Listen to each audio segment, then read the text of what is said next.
So the coronavirus pandemic made it very made it very hard for me to upload to YouTube. Nothing felt important enough to record because we, as a human race, were going through so much right now. Right? Little did I know this pandemic would come very, very close to home. Not close, but to my home. We've been socially distancing and staying at home since early March. We've only left the house for groceries or medicine. We haven't seen any friends outside of meeting some friends at 6 feet away at a parking lot. So we've been very careful. One of the few times that I left the house included a visit to a restaurant on May 5th. The restaurant was open for just pickups, and I decided to go out and get my family some food. And I was aware that they had just opened the patio. What I didn't know was that they also opened the patio for dining. So there were people actually sitting and eating on the patio when I arrived. I wore a mask.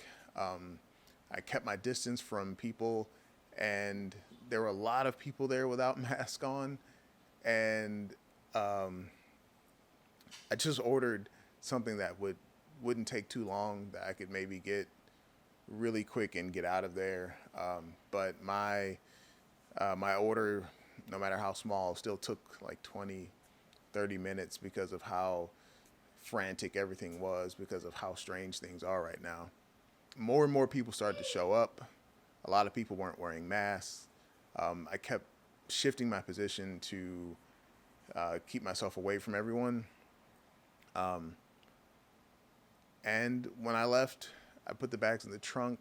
I sanitized my hands before I got back in the car. All the right things, right? Um, but about 9 days later, on May 14th, I started feeling small pinches in my chest. And what was scary about it was that it wasn't muscular pain. I had been working out, been trying to get in shape during the whole stay at home thing. And I thought maybe it was from the workouts, but the pinches seemed like they were really deep, like behind the muscles. I ignored it because I think by default we usually just tell ourselves that we're going to heal up, or little ailments that we experience aren't a big deal because our bodies are good at that. But this didn't go away. And then on Thursday, the 15th, I started to get body aches. And that's when I knew something might actually be wrong. So on uh, the 16th, I called off work and I went and got tested. It was a drive up test facility. I still had body aches, no temperature at that point. And I went home and I isolated. I moved out of my bedroom, came up to this isolation space that I'm in right now, and tried to sleep it off.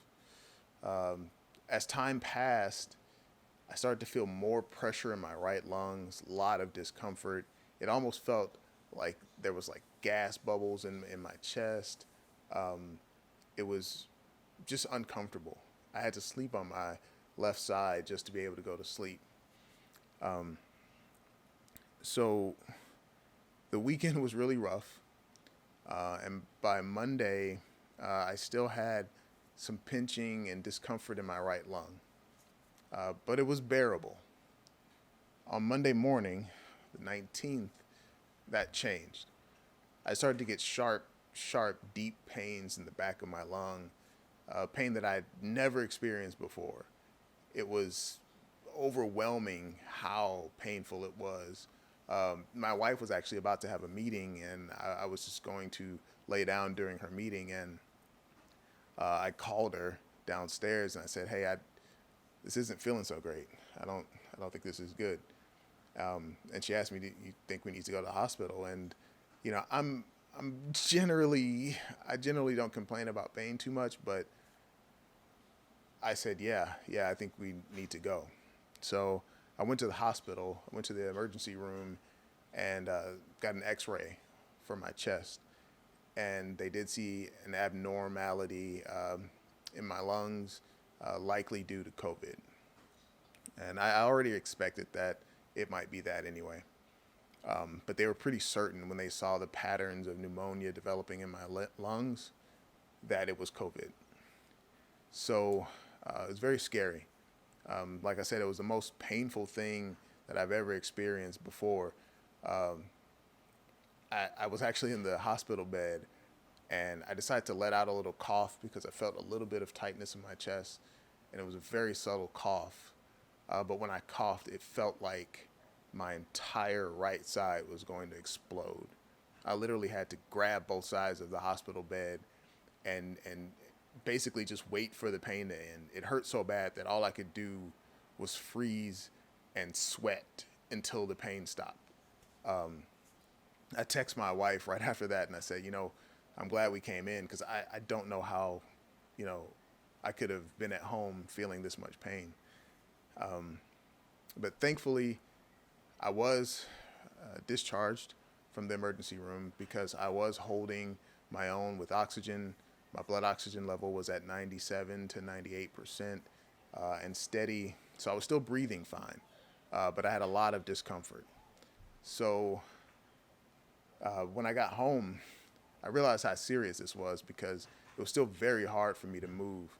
It's funny, when you move, your body knows that you need oxygen for different parts of your body, and your body will make you breathe. I knew breathing hurt at this point, but your body doesn't care. So if I took too many steps or walked for too long, my body would try to steal a breath, even though I was trying to keep it from breathing, and that was painful.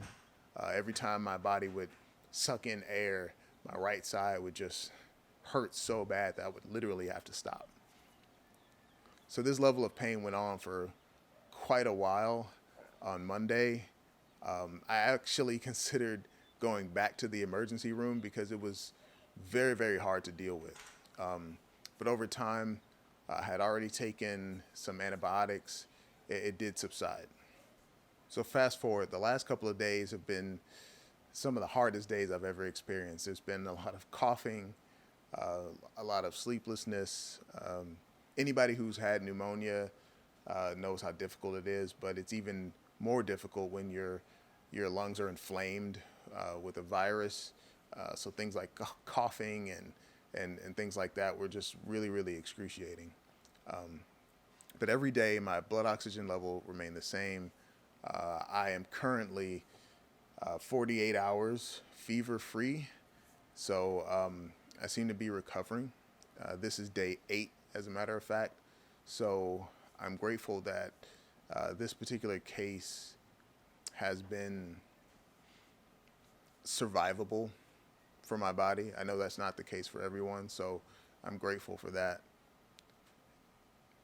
And I don't have anything witty to say on this video. I just want to make it because, I never leave the house. I already worked from home before the pandemic started. I'm very careful. I wore a mask, and I still got it. So if you're thinking that this isn't a big deal, if you're thinking that you can't get it, you're wrong. So stay safe, wash your hands, stay at home.